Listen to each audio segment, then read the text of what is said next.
Book your driving lesson now at dla-driving.co.uk.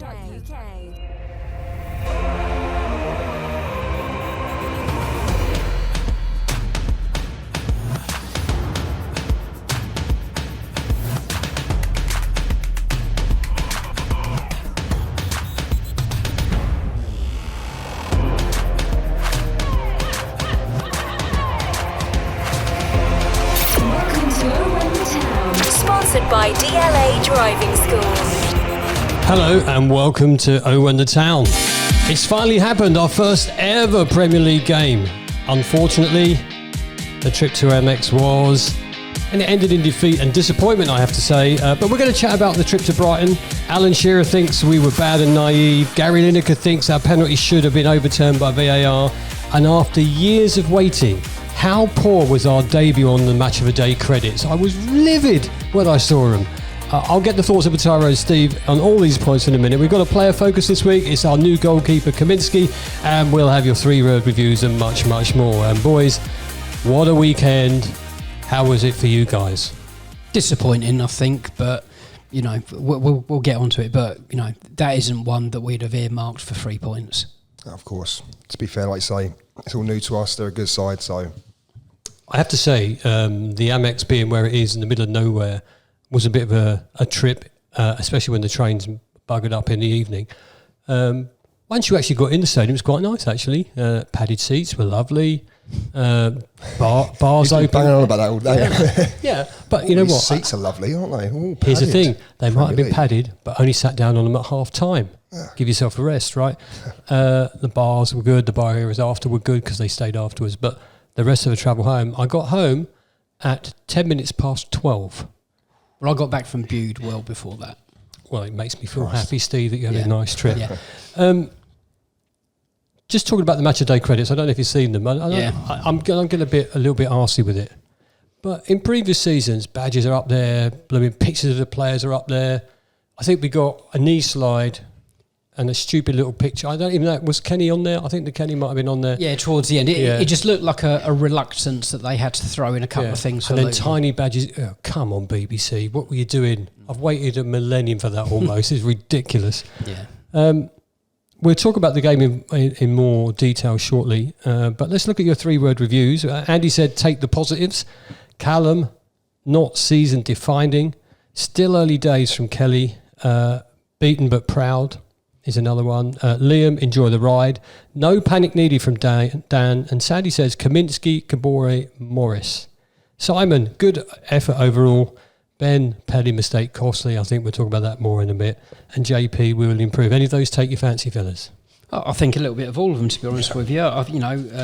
You do have to take the positives. It isn't season defining. I mean, the thing about what Pelly done is, you just can't see him even contemplating doing that at any point in previous seasons. It was just one of those stupid moments. I mean, even if the pass had been successful, I think it was to Giles, who was right on the byline. He would have then just had to have hooved it out himself. So why didn't Pelly do it? Was he trying to pass it, or was he trying to flick over his head and then run onto it? It looked a bit strange, didn't it? No, to me, he was looking to put it over the attacker's head to Giles, who was just right on the line. And, it just wasn't going to be any good, even if he had done it, because Giles could only have just cleared it, so he should have done it himself. But it may as well have been Pelly, because all the Pelly haters can tuck into that rather than it sort of go to one of the debutants. But Tara, any of those take your fancy? Look, I think we're all in the same boat here. What Dave said, beaten but proud. That's not you, Dave, is it? No, it's not me. That's okay, but I would have said the same. I think when we analyse the game a little bit more, we're going to be talking about, what could have been. Mm-hmm. And I think genuinely the Pelly mistake was costly, but we'll talk about that shortly. Take the positives from Andy, I quite like, and Callum, of course, it's not season defining. It's the first game of the season, and if you look back through the history of the Premier League and you look at those teams that struggled on the beginning of the season, Nottingham Forest, they won a game and then they didn't win for 13 games. Bournemouth won a couple and then they didn't win for X games. So I'm not worried yet. I mean, Chelsea next, we'll take what we can out of that. Obviously, look at their signing players for fun right now, aren't they? Yeah, but that's not going to immediately create a team, is it? You know, they've got to gel. I mean, that's one of the things like last season, wasn't it, one really? of the things that Yeah. Forest had first 6 months of last season is everyone getting to know each other. So, you know, that doesn't. Of course, it's a different planet, but it doesn't necessarily make them a well-beaten team. Firstly, I want to shout out, before we talk about the game in full, I want to shout out to the fans on Saturday. That the Luton fans were brilliant, I thought. Quite noisy at times. In fact, all through the game, and even at the end after defeat, really noisy.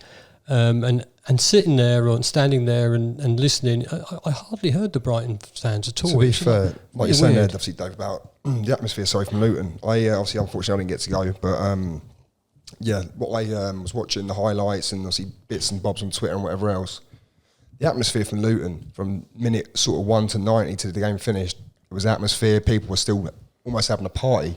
Because look, you're at that point now. Monumentous day, wasn't it? Yes, that's it. Yeah. But I think we're going to have a party. I think generally we'll have a party every week. Yeah, I think so. I think fans of this club will go knowing exactly what we're expecting. Yeah. And when the game started, I have to say, the lineup I was quite impressed with. Batari, you're thinking all those new people in. Were you happy with the team that started? I mean, to be fair, I think that's exactly the team that we called really last week. Yeah, I we did. believe, We created exactly the same So, team, didn't we? I mean, when I see it, obviously I've said to someone, I went, "Oh, have you seen the team lineup?" Blah blah blah, and I guessed it, and it was obviously player for player was the right one, obviously not. But no, look, the only one maybe I was thinking on the day you might not have seen was Giles. I thought maybe Doughty might have come into it, just for the simple fact that he was a left back last season or left wing back, we want to call it. But no, look, it was a team that we all kind of expected, I believe, and we can't moan about it. Because we're all happy. I'm sure we were all sitting there before the game going, that's probably one of our strongest 11, if not our strongest 11. So, yeah. Well, that's what we both predicted, and obviously we've done that based on what we felt was our strongest team. But I do need to point out that I wasn't there. I was on my way back from holiday. So when we go on to talk about Shearer and him not seeing the game and commenting on it, that's exactly what I intend to do. but you know, on a more Luton-biased point of view. I was also going to say that in the stadium itself, when the game kicked off, I mean, frantic and clearly because of the occasion, lots of us were on the seafront in the pubs, and I think I expect the club to put out a really, really, really good video of that very, very soon. So you get in there, and for me, the first half was so slow, and I don't mean that in terms of the match itself, because I have to say it was a bit of a wake-up call straight away for me, because of the pace of the Premier League and the pace of the game and how Brighton were just pinging it around everywhere. Dave, let's not forget Brighton are a very, very, very good team. Very good. But, Great you know, it felt like we've been playing for half an hour, and I looked at my watch So and it was 10 time minutes. was dragging, not the tempo of the game. Time was dragging. Time was dragging. And dragging because it was constantly, I mean, to be fair, it was coming our way quite a lot. So every time I looked at my watch, it was like, I thought we'd been playing 20 minutes, and it was like 5. And, you know... Yeah, I know those games, and I think it's probably symptomatic that we were under the cosh quite a lot. But it was the BBC Radio 5 commentary game, and so on the way home. So I was listening to it on the radio, and all you could hear was the Luton fans. You couldn't hear the Brighton. So even though they were sort of, we were under the cosh and, you know, defending, etc., it was only the Luton fans that you could hear. And, you know, again, at some point we may talk about it a bit more, Steve Sidwell gave a really good sort of, he talked up Luton quite well. You know, obviously, and he's got a Brighton background, but he was very complimentary. He could see what we were trying to do. You know, he wasn't just sort of spouting out stuff. And he said, 4-1 is harsh, 2-1, that is, you know, it's a fair result, because he was only 2 goals late on, but he was really complimentary about how we played and the fact that we never gave up. Do you know what? Like, it's refreshing, like you say, for ex-pros and whatever else to say that. But it's almost like, you know, I've heard from all the fans that were there that I spoke to since the game. They've all gone, do you know what? All the reports are bigging up, obviously saying Brighton smashed us off the park and did this and did that and had so many chances. Kaminski, how many saves, blah, blah, blah. But realistically, like I said, everyone is saying, every Luton fan, maybe they're slightly biased, but they're all sitting there saying, it wasn't like that. It was almost like, yes, they had more of the ball. It's evident they're going to have more of the ball. They do that to the majority of teams in the Premier League anyway, possession-wise. Yeah. But chances, really, did they have that many? I feel it was a bit to be fair, the harsh. stats would say they had loads more chances than us. That's the stats, though. Yeah, the stats would say that, and a shot on target could come from anywhere. Do you know what I'm saying? Well, yeah, no, that's it. Well, at the stadium at the time, we had a couple of close encounters. You got to look at João Pedro's first opportunity when he scuffed his shot. I was going to say, really screwed that badly. Yeah, he should have scored there. Thankfully he didn't. But up until that point, we were quite solid. They've had a couple of really good chances. Welbeck had a chance, I think, in the first half. And really, they could have scored. They hit the post, whatever else. They could have got more than one. But I think we were holding our own. I wasn't thinking we wouldn't hold it out till half time. I thought we were doing quite well at the time. And we were playing some decent football when we got the ball. It wasn't just hoof up. But I noticed a lot this game as well. When we're taking goal kicks, we're doing the let's pass it into the box to our players, which was kind of worrying because we've not really done that much before. I'm not a fan of it personally. Yeah, but what? They do it though to bring them in, doesn't it? Yeah, but I get that. But how many times have we done it in the past? It's not worked for us. Yeah, Stick to what we know. I've seldom seen sort of playing it out like that working. Even with the top teams, I seldom see it. When you take into account the risk that you're putting yourselves under, to me, I would be against that. I'm sorry, but for me, right, people are going to disagree with this, I know, but whatever, it's my opinion. It's, I'm really laughing at it. But the whole thing of my goal kick, right, the whole playing at the back, like say, it's all good, like you're sitting there, Dave, and saying, it's not a dig, by the way. I'm just saying, like, it's all good saying, like, oh yeah, but it brings the players onto you. It creates space. But how many times does it actually work? Unless you're a Manchester City or a Liverpool, even Liverpool. Look how many goals they conceded last season by cocking up doing it. And I do not like it because what I'm thinking is, if you can get the ball long and you can win a flick on or a bounce or even off the defender's head, who's to say you can't get possession further up the pitch? To me, it seems like less risk. A risk too great to take. Yeah, but I don't think you need to be lobbing it long though, mate. I think there is a compromise somewhere. You say lob it long. I just mean target someone that can win the flick on, like your Morris's or an Andy Bio, or do you know what I'm saying? Or just get the ball into that area to the halfway line or whatever, and get people around them. Yeah, and you can win the ball back there. I generally don't think we played a long ball game at all at the weekend. What I would say is that generally, when we're dragging along to the end of the first, so we're getting midway through the first half, and you're thinking, actually, they've had some chances, but they haven't scored. We've made some good movements. We've played some good passes. We haven't created much.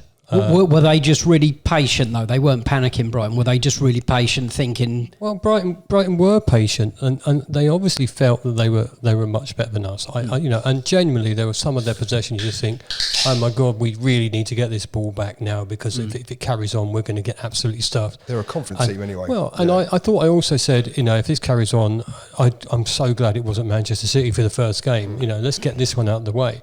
But top six sides are not naive, are they? They're going to be the sort of side that knows what they're doing. We're fresh in it. Yeah, there were mistakes. I want to talk about Brighton's goal as well, because when you look at it back, and you look at the run for the cross. The cross was sublime. But I just want to question our defending.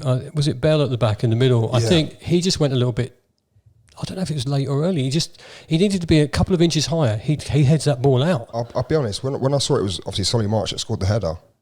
Well, I obviously didn't know it was a header at first. I see Solly March thought, it must have been cutting from the wing, or you wouldn't expect this guy to score a header. And for him to score a header, I'm sorry, it's not a kind of goal you should be conceding. They should be cleared up. Genuinely on the day, I thought it was a super, super soft goal. If you've seen the goal, Steve, on the highlights, and I was just thinking, why did you do that? At the time, I thought we was on it. I thought we were going to now have our period of 10 minutes or so. And we give, and for me, a super soft goal, Steve. You would have put your money on us if we were going to concede, being sort of sliced open with some outrageous one-touch pass. That is such a disappointing goal for us to concede. I mean, I know it was Bell that went underneath it, but the whole of the defence would have taken responsibility for that. And I think as a unit, they'd have been furious to have let in a headed goal like that. All over the and place, even weren't just they? stop the cross. Yeah, Stop nothing the cross. Kaminski could do about it. You No. know, there's nothing he could do. But yeah, that would have really miffed them that they'd have conceded like I think that. it made it worse, the fact that you'd expect maybe a Danny Welbeck to score a header inside the box or something like that. The fact that Solly March, a tiny winger, Yeah. a header, like, you know what I mean? I'm not saying mean- tiny, but he's not a guy that's, you know, known for his aerial ability, let's face it. Yeah. Anyway, there was a slight cheer from the Brighton fans. That's about the most we heard from them all day. And then we had the cracking chance a little bit after that, just before the half-time time. It was Giles. Was it a corner? Yes. And Morris's header. You could see, again, on the highlights, at the time, you didn't realise how close it was, but it was really close. But on the highlights, did you see how upset he was he didn't score? Well, I mean, look, it was a good header. It was a great delivery, great header. The keeper, I think, maybe got a bit fortunate, didn't he? Because I think it just hit him, didn't it? It was his leg, straight at him, his yeah. hand, his leg, or whatever. It could have gone anyway, one of those ones, but unfortunately, not. It's not gone in. And like you say, Morris wasn't happy with himself. I think maybe he felt he could have done a bit better. I like the fact that he was so pissed off about it because it shows that they know that they have to take these chances. Yes. But lovely sort of driven corner by Giles. You know, the pre-season friendly at Wolves, it was his cross that Adebayo put in, ruled out for offside, but he can really put a cross over, and I think he got the most assists in the Championship last season. So we're already starting to see flickers of what he can create for us, and I think that's really good. I think he's racked up about maybe 20 plus assists in the last 18 months or 2 years, or 2 seasons, sorry. But so, yeah, we know what he's capable of. Yeah, and he's going to have good targets with us as well. And, you know, I think in the next sort of 5 or 6 weeks, I think you're going to see more and more of Kabore as well coming in sort of at the far post and stuff like that. I mean, we'll talk about him in a little bit because there's some really impressive moments from him. But again, he's got height and he's got outrageous pace. You can see him coming in right at the end at the far post, completely unmarked. So I think that might be something. I'm going to put a bold statement. I don't think there's a quicker player than Kabore in the Premier League, is there? I don't know for a fact. I mean, I'd love to know. If someone knows, well, we'll find out anyway throughout the season. If he can rack up sort of like 30 mile an hour, then we'll know. But yeah. It was disappointing to concede. It was disappointing to not score. Morris not score there. But we get in half time 1-0. You regroup. The manager comes on with his high pitched voice because he lost it. That's brilliant, wasn't it? And gives them the property to talk. Yeah. And you set yourself up for the second half. And I think the first thing you say is you've got to stop them coming at you. I mean, I know we as a team, we don't have lots of possession. We know that for a fact, especially when we're away. When you have it, you've got to make use of it. And I thought we did a little bit in the first half. So you have set yourself out not to concede real quick in the second half. And Brighton come out of the blocks. And again, they have dominant possession, loads and loads of possession, going everywhere. And you're thinking, actually, we might get away with this. If we get one... I kept saying to Dwayne and the people that were with me, just get one chance, score a goal, and it shuts them up. And then you get that João Pedro again running through, and as he went down and the referee blew his whistle, we just went, that is such a soft penalty. I think Vitaro. it's very, very soft. I'll be honest, I don't think it's a penalty. I mean, you might disagree with me. I don't think it's a penalty. And they go, oh yeah, but he's put his hands on him. I don't know. I think a lot of people will disagree with that, but I don't think it was a penalty. Maybe because it's João Pedro and I can't stand the prick, but yeah. He made it easy for the ref to give the penalty. But didn't they say though, when they obviously set the new laws and whatever, they're gonna make it difficult now for fouls and stuff like that? But that's very soft. From where the referee was, it did look as if Lockyer sort of bundled him. Now from the front, where you can see poor Pedro's face screwing up in pain. You know, the poor lad. I don't know how he made it through it. But you know, it was minimal. But you know. He's going to do. You've given the referee something to look. Yeah, you know what I mean. Think about. So yeah, it was clumsy, and as I say, from the referee's angle, it did look as if he bundled into him. But Steve, it's not just the referee, is it? It's VAR, and they didn't even. We never got any notification in the stadium. It's clear and obvious, though, isn't it? That's the whole crap behind it. Well, they always check. Right. Okay. Right, and then you get the screen come up if it's something going on. Yeah, but that's what I'm saying, Dave. If he's made it easy for the referee to give a decision, there is no way it's going to be overturned for a glaring mistake. I think the problem is, and I've hated the Premier League for this for a long, long time, You always get, he's had enough touch to go down there. And that's the point. Lockyer's arm went in front of him. He felt it. He went down. It was Contact, of course, he's going to go down. Total softest penalty. He steps up to take it, and Kaminski almost gets it. I genuinely, on the day, Batara, I thought he'd saved it. Yeah, I mean, to be fair, like I said, I saw it on the highlights and whatever else, and I thought, well, but the thing is, I really knew he had scored the goal, do you know what I mean? 'Cause obviously I'd see it in the report and whatever else, but like you say, Kaminski, he was what? 2 inches maybe from tipping that. Yeah, exactly. He got home. And at this point, let's not mention the people down the road, but they cheered in their own stadium. Yeah. What a bunch of tossers they are. That's embarrassing, that, isn't it? Totally embarrassing. So basically, any Watford fan, because I'm sure they'll probably listen to this as well, having a good old laugh, rubbing their hands together. Never mind, you're still league below. And if you are listening, get a grip and get a life. There you go. No one likes you, no one cares for you. I was very sad to see that going. So at that point, I thought we were going to get an opportunity. And we did get an opportunity next because we had the penalty. Now, again, Gary Lineker thinks our penalty was as soft as softy things could be. Ice cream, that's soft, isn't it? That'll do. Yeah. I didn't want to say the other word. When I look back at it, I just don't know. I don't know what to say about it. It was harsh, wasn't it? But, every single Luton fan behind that goal shouted handball. Oh, yeah, absolutely. And so would I have done, absolutely. There is no way that's handball, though. Delighted to take it. Absolutely brilliant. But that's not a penalty. I mean, for Christ's sake, it hit his elbow behind his body. I'm sorry, not for me. Delighted with it, though. 2 soft penalties potentially, and there we go. So maybe it makes up for the other. That's so, again, I don't want to keep talking about Shearer and Lineker, but I'm going to... So they said if Lineker tweeted, it should have been overturned by VAR. However, they didn't recheck the other one, did they? So... No. It does annoy me. So let's think about this. Now, Carlton Morris is we're 2-0 down at this point. Morris steps up and he scores Luton's first Premier League goal. Beautiful. What do we think after that, Batari? Did you think we're going to go on and move on with that? A 2-1. I think, I wouldn't have thought, saying that, I wouldn't have thought we'd go on to win the game. I thought potentially, obviously what I was reading, the report and whatever else at the time, on the feed, I thought maybe we could nick something here. Listening to it just went downhill, didn't it? Yeah, I mean, listening to it on the radio, I never expected us at 2-1 to suddenly be dominating the ball or getting 40 or 50% of the ball. And it did just turn out that it was pretty much more of the same, where we were just sort of feeding off scraps almost. Yeah. But Brighton do that to much bigger, more established teams than us. So, we can't sort of beat ourselves up about it. I mean, Christ, they've had more possession than when they play Man U and Liverpool and all that. So, it's no disgrace, but it never materialised that we were suddenly pushing them back. We were still just feeding off scraps, and I don't think it was one that we were going to get back into. I think sometimes you've got to sit there and you've got to applaud. You have to sit there and just applaud Brighton, or just say, do you know what? These are a really good team. I keep banging on about it. We know they're a good team. I keep saying it.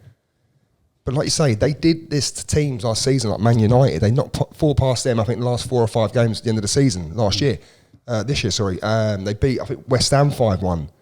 They scored 3 against Arsenal. You see what I'm saying? It's not like we've lost 4-1. Oh, wow. What a massive shock. Brighton have scored 4 goals. It's not like that. They've done this to big teams. Yeah, that's right. And as I say, really, it was 2-1, and there was sort of 2 goals late on when I think massive cock-up I think we did sort of run out of steam. Again, I think the level of intensity that we play at, and the way Brighton pass the ball about, I bet you that's the hardest they've worked for a long time, those players. I would say, being at the stadium, when it went to 2-1, my hopes were we could get another opportunity. Oh, yeah, right? Absolutely, so, being there thinking, do you know what, 2-1, we're in this again. And do you know what, we was never out of it until the 80th minute. Yeah. We wasn't out of it. And then came the moment our hearts sank with the... when you look back, we've gifted them 3 goals. I mean, really. It's baffling, isn't it, what Pelly was trying to do there. But not just Pelly. Let's think about that whole movement. The ball was going into the box, and Lockyer had a chance to hoof it away. Yeah. Instead, he played a little side pass, and we lost possession straight away. Yeah. And then, Pelly is a legend. I don't care what you say. I don't care if anybody really hates him. I don't care. He is a legend. He's made history on that day. But what a mighty mistake, Steve. What a mighty mistake. What was he trying to do? You were looking at the Yeah, I time know, there, but but then you just- said, Steve, I know. he's tricking us now, isn't he? Teasing, that's it. Yeah, exactly. Just answer the I was planning question, on Steve. asking my head there. Yeah, I mean, it's devastating because that's the game done at that point. But you know, it's not this. He just wouldn't have done that. You know, you wonder where it would come from. But you're right about Locke. You know, it was a heavy pass and it was misplaced as well. You know, maybe they were just a bit frazzled on the day. Where you say, settle down, new norm. They will get acclimatised. They will get used to it, and these mistakes will not become a feature. But Tara, in the past, you've been someone who we had to convince Pelly was a legend. When he makes a mistake like that on his first game in the Premier League, what do you think? I think nothing. I'll be honest, I'm upset. Obviously, it happened. Yeah, I don't know what the hell he was thinking. Only he'll know. But he knows he's cocked up. He'll be the first person to beat himself up. And do you know what I was going to say about Pelly? I really like his interview afterwards as well. He was very upbeat, which we expect anyway. We know what Pelly's about. But I love the fact he didn't get too down. He wasn't negative. He said, we've got to be proud. We've got there's things in there we've got to be proud of our performance. And I appreciate that. I like that. He did fuck it up massively.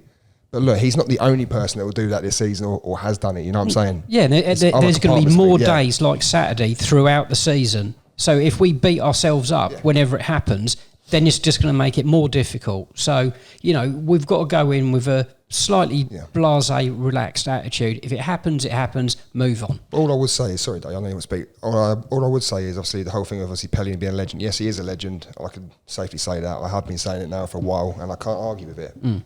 But it's just a shame that the goal that sort of like, you know, set the downward spiral a little bit in that second half had to be Pelly on his first appearance in the Premier League. Yeah, I think that takes that's gutting. Takes the shine off it a little bit, doesn't it? We all feel it a bit, I think. Yeah. And then to be fair, we had a really, really glorious chance with Woodrow passing to Brown. Do you know what? I have to say, loved him on the pitch as well. Brown, look sharp. What little bits? Really sharp. Yeah. And he works hard, that Jacob Brown. Connects with it just a little bit better if that goalkeeper doesn't save it, right? Is that when the keeper maybe gets a slight touch on it? Slightest touch. I don't know if it was a touch, but yeah. Well, to me, again, at the game, I felt that maybe he didn't touch it, but, you know, we got a corner, so that's what he was deemed. So, and then what happens, instead of we getting a consolation goal, we concede again. And that movement was really, really quick by Brighton. And I think there was a point where Nakamba was pointing at Woodrow, you need to cover this area. I think on Match of the Day they analysed it wrong, if I'm honest. But they probably bashed Nakamba, didn't they? They did bash, but Nakamba was asking Woodrow to go over there, and he didn't. Right. And so it was wide open, simple pass. And I think, again, I'm going to read some of Alan Shearer's comments in a bit, but he really wound me up. He really wound me up with what he said. Not the only one. I think Steve's sitting there as well, like foaming at the mouth as well, you know, to say something about him. It's just lazy, really. It's just lazy. But I saw one or two comments on Twitter or X or whatever the pox it's called now. A couple of people sort of suggesting that Nakamba was sort of just strolling around for considerable parts, and I just couldn't see that would be the case. I don't agree with that. It's not in his nature to do that. I don't agree with that. No, of course, because we all know Nakamba. We know what he's about. We know the kind of player he is. He's not the kind of player that would shirk out of anything. No, exactly. Maybe occasions I've seen like certain like things that I've watched back. Maybe it was just the format, the way obviously we got pulled apart in midfield, and like I say, you sometimes have to go to the opposition and go, you really have done a number on like in certain areas of the field.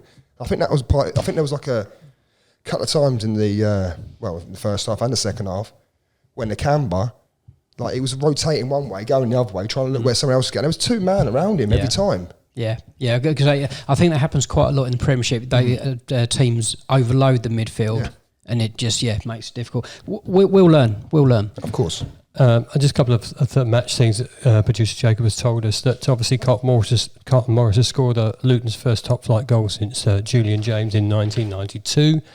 And excluding the inaugural 92-93 season, Luton are the 19th team of 29 teams to lose their debut match in the Premier League, and are the first team to do so since Brighton in 2017.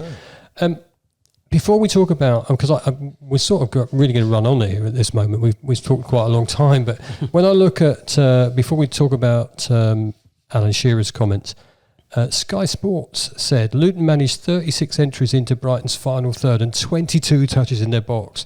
That's a huge spike in terms of the numbers usually associated with relegation threatened teams playing away at Brighton. For instance, Southampton managed just 5 final third entries and just 5 touches in the Brighton box during their 3-1 defeat in May. So we've always got hope, haven't we, fellas? Yeah, it shows that we've got the ability to get into the final third and have a presence there. We've just got to make every single one of those touches count. I'm indifferent about Alan Shearer at times. I mean, for England, loved him.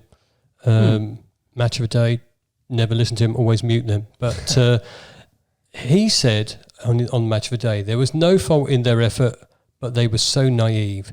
They have to learn quickly and improve very quickly, otherwise they're going to go back down. Some of the errors today you wouldn't accept at any level of football, let alone the best league in the world. On the turnover, they were so easy to get through. Luton got punished time and time again. Well, 4 times that Alan Shearer, just 4. Yeah. Brighton are a good team, but they generally didn't have to play well today.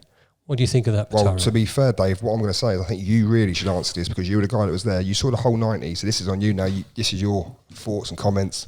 It's true. Because no, Dave, like I said, we only saw like extended highlights and replays back. Yeah, but You were there, you were watching. we were sober.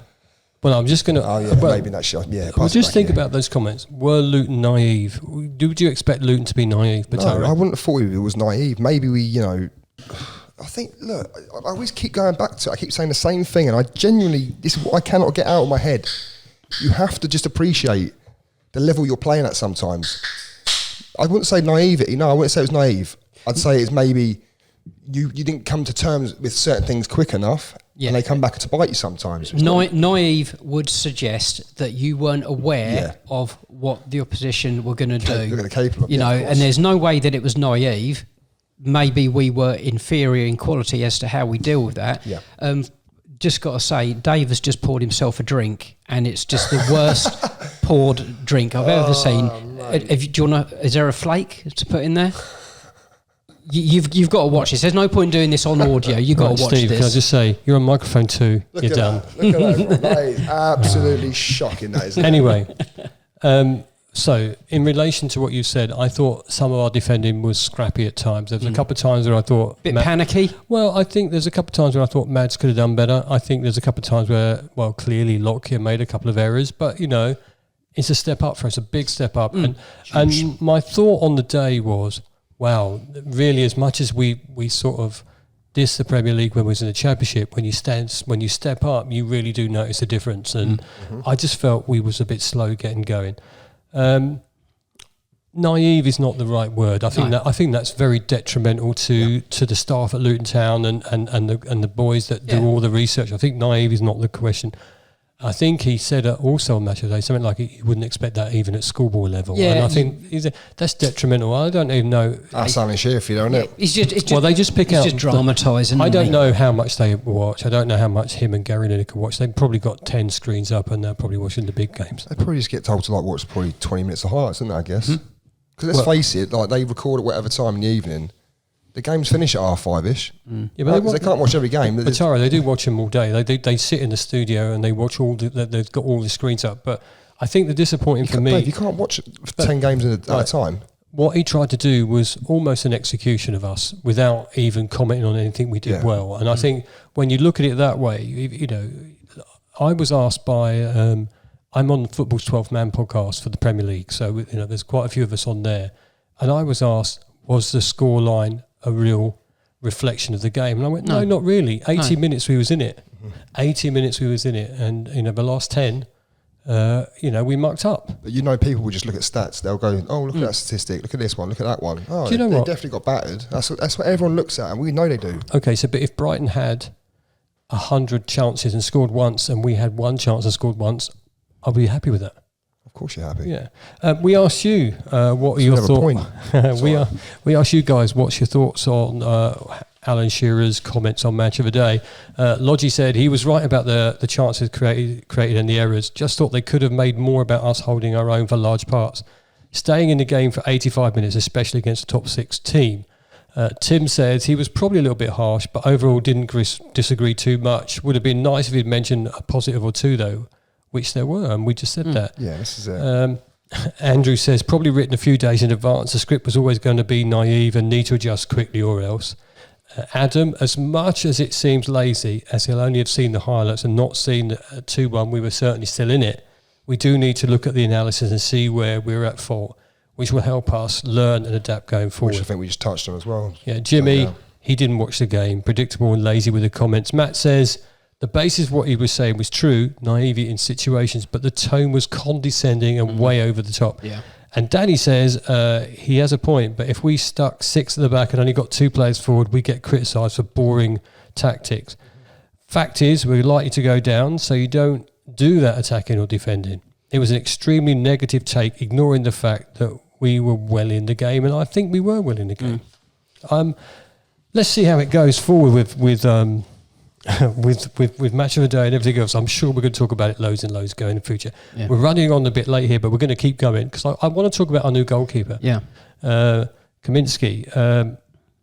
Okay, you've seen it on the highlights. I would say to you on the day, I felt quite happy with the way that he plays the game. Do you have any thoughts, Bataro, on what you've seen? Like I said, I've seen a lot of him playing for Blackburn in the last few years. Excuse me. The vibe that I get from him, he's an agile goalkeeper, very quick reactions. I don't know if he can play out from the back or what his kick is. I'm not too sure about that, but I know this guy can pull off unreal saves when he wants. Well, not when he wants. I know he can. He's definitely shot stopper. Yes. Yeah. If you've seen the highlights, Steve, you'd have seen a couple of saves he made. I thought quality. Yeah, no, that they were. I mean, he'd have been disappointed if those had gone in, but he made those saves. He made them competently. You know, he wasn't spilling the ball or anything. Was he a talker or an organiser during the game? Can you remember? Well, to be honest, you mentioned alcohol earlier, but yeah, I was going to say. I thought he took control of his box quite well. Cool. I thought he was strong. I thought he distributed the ball quite well, and they was obviously playing to the tactics that the squad have set out for them, or the management has set out for them. I just felt comfortable with him in the sticks. You know, sometimes with Horvath or other goalkeepers, when you look at them, sometimes you think, oh, that's a dodgy one. But I felt very, very comfortable with him, and I hope going forward that we see a bit more of him. Playing brilliantly. Yeah, and I think even though the keeper is new, I think the keeper is pivotal to a new defensive unit organising themselves. So I'm hoping that he is really quite vocal and shouting. Especially Kabore, because he really knew and saw some lovely moments from him. I was just about to say we just overlooked Kabore totally, but what a player! What a player! And you know what? I think producer Jacob, we should do something on him next time we talk. Yeah. He's lightning, mate. Honestly, that guy. Like I said, I see him play at Marseille a few times on TV, and you look at a player and you go, "Fucking hell, where's he got rockets from, like in his boots or something?" It's crazy. It's also what you do with that pace, though, when you use it. But he's quite aggressive as well. That's what I like. I was going to say, he seemed quite sort of all action, swashbuckling. So yeah. I don't think swashbuckling. Swashbuckling. Yeah. To be fair, there was one time when Kaminski punched on Saturday that I thought he could have caught that, but you know what? The punch was good enough and it cleared the lines. He's our number one, clearly, going forward. Rumours today, as we're recording, is that we're in for Tim Krul, from Norwich. Is that a good addition, Bataro? I mean, look, I think I've always been an admirer of Tim Krul, especially when he was at Newcastle. Thought he was a good goalkeeper, and let's face it, if he's going to come in as backup or competition to Kaminski, then I welcome it. As long as you're not paying too much for him. I think he's in the last year of his contract, and obviously I know what certain clubs can do. They can take the piss when it comes to like transfer fees and whatever else. But look, he's got good experience. Yeah, exactly. He's played at Premier. I think he played 5 seasons in the Premier League, maybe something like that. So yeah, you have to welcome it. I mean, you don't look at it and go, oh no, he's a bad goalkeeper. You look at it and go, he's been quite consistent for however many years. Yeah, he's got experience, so take it. How much Shea think? I don't think his thoughts will change greatly. I think he's just been a complete model pro. He's always felt that he's privileged to be with us and still be with us sort of all through the journey. I think he obviously will want to play, but I don't think he'll throw his toys out the pram because I think he's just the top man. What you've got to ask as well, how is Matt Macy feeling? Because for me, he's further down the pecking order than James Shea, in my opinion. So how is he feeling? He's not going to be playing. Surplus requirements. Yeah. It's nice to have a choice, though, isn't it? Yeah. I mean, in the past, I think we've been struggling for that, and I think we've been Kaminski like- for me is a stronger probably one of the strongest goalkeepers we've had for a while. Davis, one game, mate. We've got to be a bit more balanced a little bit. Well, Come on. I can be a bit more balanced in a moment, but for now, I just felt comfortable with Based him. on what you've seen. Yeah, you know, when we watch Horvath sometimes, And that was a busy day for the defenders as well. So that It was huge. That was a It good was good huge. yardstick. honestly, at the game itself, I mean, as much as I love Luton Town, you know, I sat there and I've said earlier, if it had been anybody bigger than Brighton, we'd have taken a 7 or 8 there easily, and because they were really quick. But our goalkeeper made some great saves, and you know, when we get more into this state, the league, I am sure he's going to be pivotal for our success. Yeah. And hopefully that happens. We asked you, how did you rate Kaminski's performance on Saturday? And is he improvement to what we've had in the past? Chris says, I think he's good, but like everyone, he's stepping up to a new level, so I'll need time to adjust. I wouldn't say he's nailed on number 1 yet, and it wouldn't surprise me if we signed another goalkeeper. Clearly, we got those rumours before the end of the window. Saturday was tough. He did pretty well, and I'm sure he'll develop to be a good player for us. Jack says it wasn't at the game, but from what I've seen, he looks like a very decent keeper, a good shot stopper, and doesn't look like he's had a mistake in him. So I say it's an improvement. We just need to see some more of him. Graham says it's a bit too early to give a verdict, but I would expect him to prove an upgrade on the hard-working, consistent and committed, but perhaps not outstanding Mr. Horvath. So I get that. Colin, 1 game, best keeper we've had for a long time. Jason, based on 1 game, I'm very confident in being in our number 1 this season. So we're all saying the same thing. Big E, very hard to judge when you put it in the mix, but the opponents and the occasion and previous keepers have not had to contend with this. So the comparison is unfair. Ed said, I was impressed with him, better control of the box and a better shot stopper than Horvath, in my opinion. Had no chance on the goals, although got very close for the penalty. So far, so good. Moving forward, we got it's ominous, isn't it? Because when you look at the fixture list and you just look at the next fixture, I genuinely think I wish it was Burnley at home. Nah, I'm excited. Because I wish it was Burnley at home because I think no one wants to come to our stadium for our first home game. Sadly, it's not. It's Chelsea away. That's going to be super tough, Batari. And we're going to get something out of it. I'm telling you now. Okay, go on. What's the score? You told me now. Go on, what we're going to? Are we going to get a point? Yes, we are. That's good. You just got to embrace all of these fixtures. You know, not be fearful. You know, Christ's sake, we've been working for 9-10 years to get to them. So you know, just let them be what they are. Let's just enjoy I'll it. tell you what, right? I feel a lot more calm about going to Chelsea in a couple of weeks or whatever than I did feel last season when we were up there. You know what I mean? Getting to whatever stage. Do you know what? Any stage in the season, I am a lot more calm than I was at any point last year. Because we know if we lose next week after, whatever it is, it's what it is. Yeah. So what? We move on, and we keep going again. It's interesting though, because I think the next 5 fixtures are pretty important for us. I mean, Chelsea away, if we get something from that, it'd be a miracle. If we do, it'll be something to celebrate. I hope everybody who wants to get a ticket can get a ticket. And then we got our first home game back at Kenilworth Road, and it's the Carabao Cup, Gillingham. I generally don't want to be a banana skin there and not win that game. Put out a good team, make sure we get through. And then we've got 4, I think, pivotal games for us. West Ham, Fulham, Wolves and Everton. Yeah. And I genuinely think we need to pick up points in some of those, if not all of those. Everton and Wolves, we have to look at. We have to aim for points there. Have to. Yeah. I think Fulham away, it's going to be a tough game. I don't think we do we ever do well at Fulham? Well, not the last time we went, Bataro. No, let's be honest. Yeah, we won't go there. Yeah, let's not even think about that. That was West Ham, though. That was a dreadful pod, wasn't it? That after that one. West Ham is exciting. The home game, seeing the Kenilworth Road, rebuilt and being in there for the first time. It's going to be an amazing time. Yeah.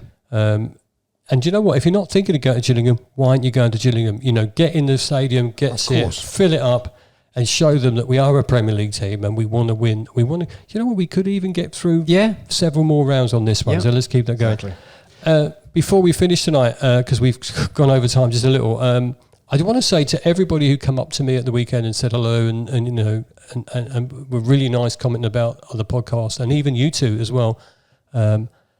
I'd like to say thank you. Please keep interacting with us all because, you are as much part of this podcast as we are. I will see you at Chelsea, hopefully. But if not, leave some comments below.